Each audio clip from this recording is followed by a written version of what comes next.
नमस्कार, आप सभी का बहुत बहुत स्वागत है। आप देख रहे हैं विपक्ष ऑलवेज बेदम। मैं हूं परवीन शेख। अहमदाबाद में हुए कांग्रेस के अधिवेशन ने पार्टी की कमजोरियों को फिर से सामने ला दिया।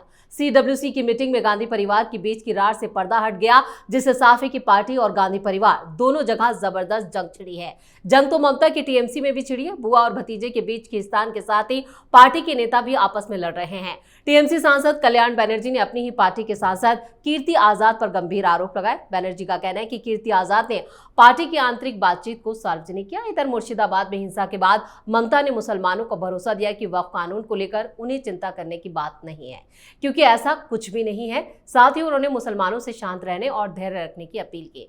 इस बीच केरल के सीएम पिनरई विजयन की बेटी भी धोखाधड़ी के मामले में फंस गई है, जिसके बाद इस्तीफे की मांग तेज हो गई है। तो कैसे कांग्रेस और टीएमसी में मचा है घमासान, क्यों पिनरई विजयन के इस्तीफे की हो रही है मांग, इसी पर चर्चा के लिए स्टूडियो मौजूद हैं कैपिटल टीवी के editor in chief doctor Manish Kumar और एग्जीक्यूटिव एडिटर राजीव कुमार। आप दोनों का बहुत बहुत स्वागत है। धन्यवाद। डॉक्टर साहब, कांग्रेस के अंदर खींचतान ये अधिवेशन में भी खुलकर सामने आ गई। प्रियंका गांधी की गैर मौजूदगी कई सवाल खड़े कर गई। देखिए, कांग्रेस पार्टी डिरेल हो चुकी है, डिसओरिएंटेड हो चुकी है और कांग्रेस पार्टी के साथ जो ये दिशा भूल है वो इसका किसी के पास इलाज नहीं, क्योंकि इनके जो सब सर्वोच्च लीडर है सुप्रीमो राहुल गांधी, वो खुद पार्टी की नैया डुबाने के लिए बिल्कुल तत्पर है। भाई कोई सवाल पूछेगा कि राहुल गांधी का एक चहेता है श्रीनिवास, गुजरात में खड़े हो और वहां कह रहे हो कि ये जो कांग्रेस थी वो ईस्ट इंडिया कंपनी को भगाई, हमारी लड़ाई ईस्ट इंडिया से थी और हमारी लड़ाई अभी कि जो राहुल गांधी की कांग्रेस है वो वेस्ट इंडिया से लड़ाई है। गुजरात, महाराष्ट्र, गोवा से लड़ोगे तो कहां कहां से इस तरह के जंतुओं को पकड़ के लाते हैं और इतनी बड़ी बड़ी पदवी कांग्रेस पार्टी में दे देते हैं। ये समझ के बाहर है। कांग्रेस पार्टी को माफी मांगनी चाहिए। अभी तक पता नहीं ये गुजरात और महाराष्ट्र में प्रदर्शन क्यों नहीं शुरू हुआ है। तो पहली चीज तो ये, क्या पर्पस था, क्या हासिल किया आपने, किसी को समझ में नहीं आ रहा। किसी को समझ में नहीं आ रहा कि भाई अधिवेशन बुलाया ही क्यों, और जो लगातार अधिवेशन पे अधिवेशन करते चले आ रहे हो 2014 के बाद से, उन अधिवेशन में जो फैसला लिया उसके ऊपर क्या अमल किया, उसका कोई लेखा जोखा है क्या? नहीं है। क्यों? Congress party is a private limited company of Gandhi परिवार। तो एमडी आया हुआ था, केयरटेकर आई हुई थी और सीईओ जो है वो अमेरिका में घूमने चली गई और बाकी जो वहां मुलाजिम थे। भाई आप इतने नॉन सीरियस कैसे हो सकते हैं? CWC the highest decision making body, उसकी मीटिंग है, अधिवेशन है और आपके 35 लीडर गायब हैं। क्या करने गए थे वहां पे? बीजेपी का कोई गायब होकर के दिखा दे। किस तरह से उसको संट कर दिया जाएगा, नोटिस भेजा जाएगा, ये हिमाकत क्यों हो रहा है? क्योंकि ऐसे लोग हैं। राहुल गांधी को यह भी समझ में नहीं आता कि भाई आजकल जमाना, एक एक वर्ड लोग पकड़ते हैं। आप आरएसएस के मुखपत्र को जो है ऑब्जर्वर बता रहे हो, मतलब आप डे टू डे लाइफ में ही आप पॉलिटिक्स से बिल्कुल अलहदा हो। और तो सवाल तो आप, अब टिकट कट गया, बहना चली गई, वो बोल रही हो कि बहन तुम क्यों वहां पे एंजॉय कर रही हो और मुझे यहां गंदे वेदर में गंदे गंदे लोगों के बीच हमें छोड़ दो, मैं भी आ रहा हूं पीछे पीछे। अब ये अमेरिका जा रहे हैं। प्रियंका वाड्रा कहां है किसी को कुछ मालूम नहीं है। बोले भाई पर्सनल विजिट। भाई पर्सनल विजिट नहीं होता, नेताओं का कोई पर्सनल लाइफ नहीं होता। कहां गई हैं ये बताओ, राहुल कहां जाते हैं ये बताओ, किससे मिलते हैं, कहां मुलाकात, ये कोई nothing is private of a public person. तो ये सारी चीजें मुझे लग रहा है कि जो लोग और खास करके बहुत सारे पत्रकार जो राहुल गांधी से उम्मीद लगाए हुए बैठे हुए हैं वो बहुत ही मायूस हैं। आज वो लाख कोशिश कर ली कि कैसे डिफेंड करें, कैसे किसी तरीके से ट्विस्ट एंड टर्न दे दे कि बड़ा अच्छा भाषण दिया हो, ये क्या, सब कुछ बेकार। राहुल गांधी जब तक है प्रधानमंत्री मोदी को चिंता करने की कोई आवश्यकता नहीं है, अमित शाह को कोई आवश्यकता नहीं है कि चिंता करें कि भाई चुनाव कैसे जीता जाए। तो कांग्रेस के अंदर मायूसी लगातार बढ़ती जा रही है, लेकिन टीएमसी का भी हाल कुछ कांग्रेस जैसा ही है। बंगाल में चुनाव सिर पर है, लेकिन ना रणनीति का पता है ना नीति का पता है। देखिए, टीएमसी कौन सी पार्टी है? ममता बनर्जी किस पार्टी की मेंबर थी और कहां से निकलकर एक नई पार्टी बनाई है? ये कांग्रेस का ही ब्लड है, तो कांग्रेस जैसी ही स्थिति रहेगी। थोड़ा समय इंतजार होता है। कुछ शुरुआती दौर में क्रांतिकारी लोग होते हैं कि नहीं नहीं, अब तो हम उस कल्चर को खत्म कर देंगे जहां से निकल कर आए हैं, पूरे कीचड़ को साफ करके एक नया पेड़ लगाएंगे, नया तालाब बनाएंगे। लेकिन धीरे धीरे वही कीचड़ उस तालाब में निकलने लगता है और फिर आपस में गुत्थम गुत्थी शुरू हो जाती है। जो स्थिति कांग्रेस की है, जैसा डॉक्टर साहब ने कहा, प्रियंका वाड्रा भी बाहर गई हुई हैं और कांग्रेस की तरफ से थोड़ी बहुत कही गई कि भाई वो पर्सनल विजिट पे गई हैं, अपने किसी क्लोज रिलेटिव के वो सेवा करने गई हैं जो कि कैंसर से ग्रसित हैं। लेकिन ऐसा लग रहा है कि अब प्रियंका वाड्रा का अगर महत्वाकांक्षा बढ़ रहा है तो उनको लगने लगा कि देखो, हिंदुस्तान में रह के अगर कांग्रेस पार्टी के अंदर कितना भी दबाव बना लेंगे तो राहुल गांधी को रिप्लेस नहीं कर सकते, क्योंकि राहुल गांधी हिंदुस्तान के कांग्रेस के नेताओं के आधार पर नहीं चलते, बल्कि उनको इंटरनेशनल सपोर्ट मिलता है। करोड़ों करोड़ देने वाले लोग बैठे हैं। वो अंतर्राष्ट्रीय स्तर पर उस कॉन्स्पिरेसी गैंग का हिस्सा है जो कि हिंदुस्तान में राष्ट्रवादी पार्टियों को उखाड़ फेंकना चाहती है। ये सोरोस से लेकर वामपंथी गैंग है, वो सारे लोग वही हैं। तो ऐसे में हमें भी विदेश जाकर उन लोगों को कन्विंस करना चाहिए कि देखिए, हो गया बहुत, राहुल गांधी पर बहुत दाव लगा दिए, अब मेरे ऊपर दाव लगाकर दिखाओ। इसी तरह से कुछ दाव और नए होंगे। तो ये दोनों के बीच जो चल रहा है उसका प्रभाव तो आगे देखने को मिलेगा। और कांग्रेस के अधिवेशन में तो ऐसा ही होता रहा। बेलगावी में सीडब्ल्यूसी की बैठक हुई, क्या बदल गया? उससे पहले उदयपुर में कांग्रेस की मीटिंग हुई, ऑल इंडिया कांग्रेस कमेटी की, क्या बदल गया? बड़े रेजोल्यूशन पारित किए गए, महिलाओं को भूमिका बढ़ाई जाएगी, मुख्यमंत्री बनाया जाएगा, 50% यूथ को लाया जाएगा। और यूथ के बदले ये कौन से यूथ को ले आए कि न राहुल गांधी यूथ, न सोनिया गांधी यूथ, न मल्लिकार्जुन खड़गे यूथ। तो ऐसी स्थितियां हैं जो आज़ादी से पहले कांग्रेस के बारे में कहा जाता था और गांधी के एंट्री के पहले भी कहा जाता रहा कि 2-3 दिन की कांग्रेस की बैठक, ये कहते हैं ना 1885 से एओ ह्यूम की पार्टी है, यह अंग्रेजों की पार्टी है, आज भी उसमें अंग्रेजी बैठे हैं, राहुल गांधी जैसे, सोनिया गांधी जैसे। तो उस समय भी कहा जाता था कि 2-3 दिन आते हैं, खाना पीना खाते हैं, आराम फरमाते हैं, अय्यासी करते हैं और मेंढक की तरह टर टर करके वापस अपने अपने खोमचे में चले जाते हैं। वहां कोई बड़ा वकील है, सुरेंद्रनाथ बनर्जी जैसा, जो कि पूरा का पूरा रेल का, ट्रेन का एक बोगी ही बुक करा के राजा महाराजा की तरह जाता है। इनके भी दादा परदादा मोतीलाल नेहरू तो वैसे ही रईस वकील थे। तो ये कांग्रेस की स्थिति है और आगे भी ऐसे ही रहेगी। लेकिन तृणमूल कांग्रेस में अब फिर वही कांग्रेस वाली स्थिति पैदा हो गई है। अभी जो वक्फ बोर्ड संशोधन विधेयक पर चर्चा हो रही थी, वोटिंग भी हुई और जब वोटिंग हुई तो उस समय पता नहीं चल रहा था कौन पार्टी के कौन सा नेता किसका सपोर्ट, किसका विरोध कर रहा है। टीएमसी के अंदर सवाल ये भी पैदा हो रहे हैं कि इस पार्टी में राज्यसभा में कितने सांसद हैं जो कि इस वक्फ बोर्ड संशोधन बिल जो उस समय था उसका सपोर्ट कर रहे थे, क्योंकि टीएमसी के राज्यसभा में 5 से 6 वोट ऐसे हैं जो कैंसिल हो गए। सवाल उठ रहा है पार्टी के अंदर भी, और विपक्ष की कुछ पार्टियां टीएमसी से सवाल कर रही है कि तुम अपने नेताओं को संभाल नहीं पा रहे हैं, क्योंकि इन लोगों ने क्या किया, अपनी कुर्सी बदल दी। अब व्हिप जारी है तो आप वोट तो करना ही पड़ेगा, और वोट करना पड़ेगा तो ऐसे कोई तरीके अपनाएं, क्योंकि पहले क्या होता था, जैसे राज्यसभा के चुनाव में होता है, कोई इंक बदल देता है, कोई अलग दस्तखत कर दिया तो उससे वोट कैंसिल हो जाते हैं। और यहां तो अब सब इलेक्ट्रॉनिक हो गया है। तो इसके लिए इन लोगों ने तरीके अपनाए। कुछ लॉबिंग की तरह भाग गया कि लॉबी में जाकर खड़े हो गए, लेट हो गया इसलिए हम वोट नहीं दे पाए। बाथरूम जाने के बहाने वॉशरूम ब्रेक हुआ था, कुछ लोग उसी में अटक कर रह गए, कांग्रेस के भी थे। और उसमें टीएमसी के कुछ नेताओं ने क्या किया, दूसरे के चेयर पर जाकर बैठ गए, वोट कर दिए अपने ही नेताओं में। ऐसा नहीं है कि वहां पर नाम नहीं लिखा रहता, आपको पता नहीं है, उसके कारण कैंसिल हो गया।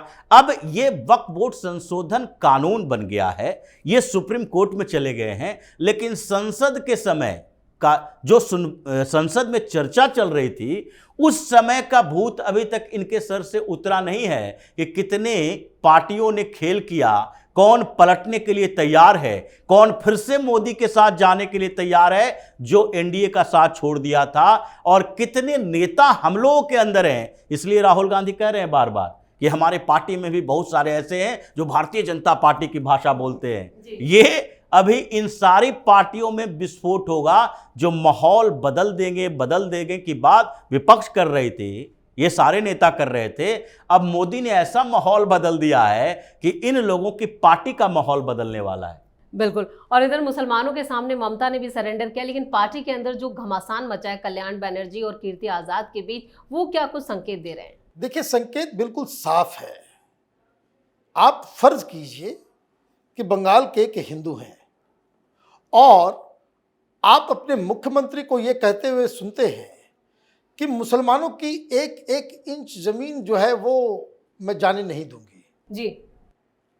तो वो तो सोचेगा कि भाई मुसलमानों की एक इंच जमीन के लिए ममता बनर्जी वो सामने आ रही है, और वक्फ बोर्ड अगर हिंदुओं की ज़मीन, मंदिरों की ज़मीन और अलग अलग सिख की ज़मीन, क्रिश्चियंस की ज़मीन अगर वक्फ बोर्ड अगर खा जाएगा तो उसके लिए तो खड़ा नहीं होगी।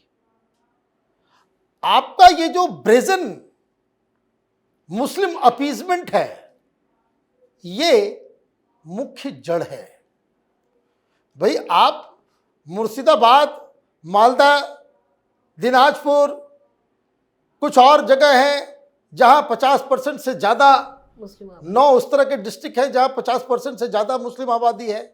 आपने तो भाषण देते देते आपने खुद ही एक खुलासा कर दिया, क्योंकि 2011 के सेंसस में बताया हुए मुसलमान जो है वो 27% है।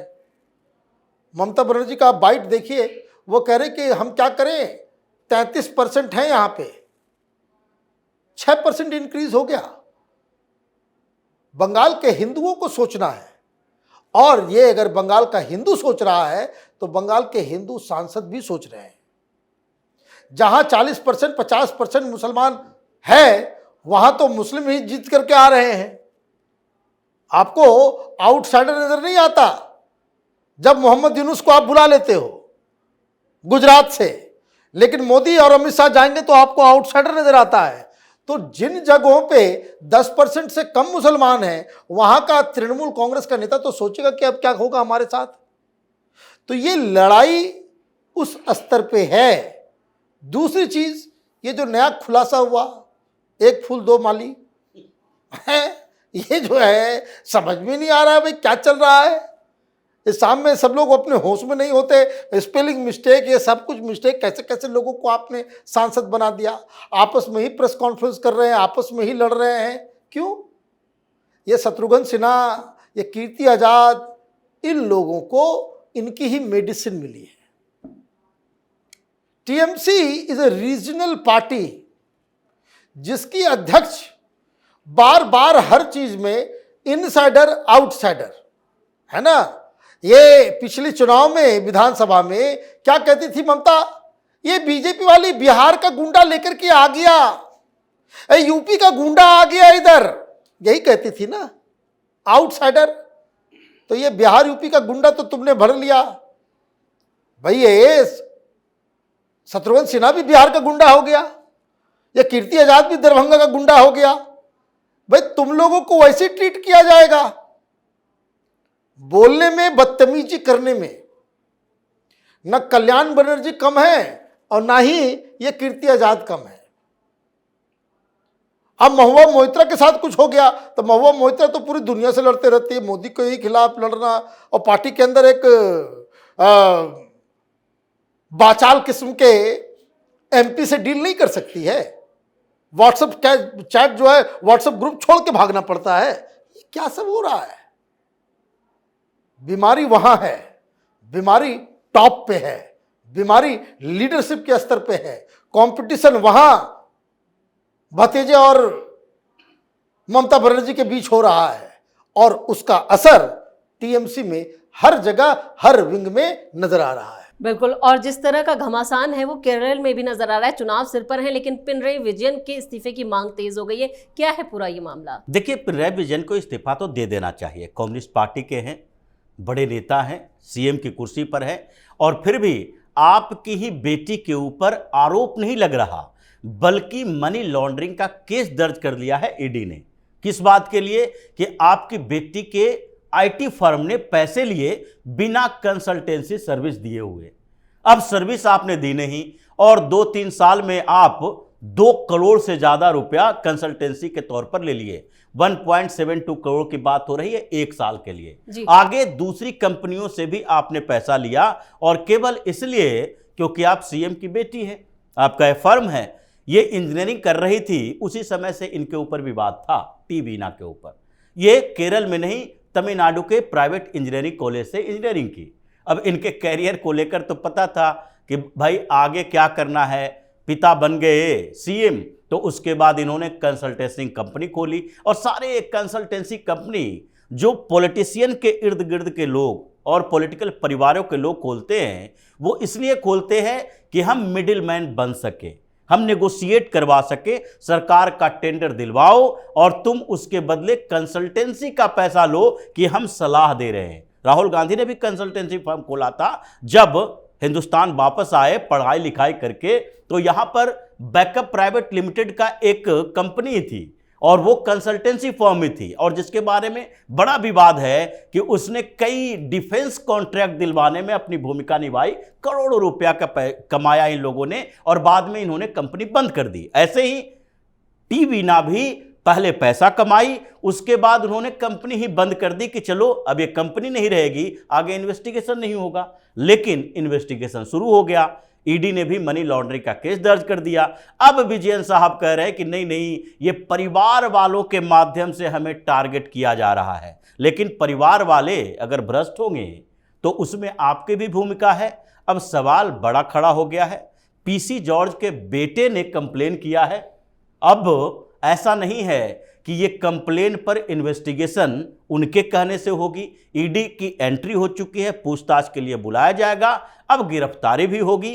तो ये सवालों का जवाब लोगों को देते रहें कि हमारी बेटी से हमारा कोई लेना देना नहीं है, आप लिखित में दे दो कि हमारी वसीयत से, हमारे और किन्हीं मामलों से मेरी बेटी बेटे का कोई लेना देना नहीं है, उसके बाद आपको माना जाएगा कि उससे कोई संबंध नहीं रहा। इसलिए पिनरई विजयन के खिलाफ बड़े आंदोलन की तैयारी एक तरफ भारतीय जनता पार्टी, दूसरी तरफ कांग्रेस भी कर रही है, और इससे कांग्रेस सोच रही है कि जो एलडीएफ की सरकार है उसके एंटी इनकम्बेंसी का फायदा हमें मिल जाएगा। लेकिन भारतीय जनता पार्टी एक तीसरा कोण बना के रखी है। राजीव चंद्रशेखर साइलेंटली केरल में ऐसे साइलेंट आंदोलन चला रहे हैं कि एक एक जगह पर बात चल रही है कि माइनॉरिटी का मतलब कौन, मुसलमान या फिर क्रिश्चियन भी, और दूसरे तरफ हिंदू जातियां जो वहां पर है केरल के अंदर। पहले नायर सर्विस सोसाइटी के साथ उनकी मीटिंग हुई, फिर एजवा के साथ मीटिंग हुई। एजवा के संगठन के लीडर नतीशन ने पिछले दिनों कहा ये मल्लपुरम में वहां पर हिंदू सांस नहीं ले सकते, ऐसी स्थिति है क्योंकि 60% मुसलमान वहां आ गए हैं। और वही एक डिस्ट्रिक्ट है जहां के 16 विधानसभा सीटों पर, उसमें से 12 विधानसभा सीटों पर यह मुस्लिम लीग का कब्जा है और एक कांग्रेस को देती है। लेकिन उन जगह पर भी समीकरण बदलने वाला है। इसलिए केरल में जिस तरीके के आंदोलन आंतरिक तौर पर चल रहे हैं, विजयन की कुर्सी तो जाएगी ही, और कांग्रेस का भी पत्ता साफ होना है। चलिए, इस तमाम जानकारी के लिए और सटीक विश्लेषण के लिए आप दोनों का बहुत बहुत धन्यवाद। धन्यवाद। राहुल गांधी को प्रधानमंत्री बनाने का सपना देख रही सोनिया गांधी लगातार प्रियंका को हाशिए पर धकेल रही है, जिससे कांग्रेस के अंदर विस्फोटक हालात पैदा हो गए। नेता एक दूसरे की टांग खींचने में बिजी है। यही हाल टीएमसी का है, यानी बंगाल चुनाव में एक बार फिर ममता ने हार को टालने के लिए मुसलमानों के सामने सरेंडर कर दिया है। इधर पिनरई विजयन भी अपनी बेटी की धोखाधड़ी में फंसने पर लोगों के निशाने पर आ चुके हैं, यानी चुनावों से पहले पिनरई विजयन परास्त होते हुए दिख रहे हैं। इस खास शो में इतना ही। वीडियो कैसा लगा कमेंट करके अपनी राय जरूर दें। वीडियो को लाइक करें, शेयर करें और कैपिटल टीवी को सब्सक्राइब जरूर करें। धन्यवाद।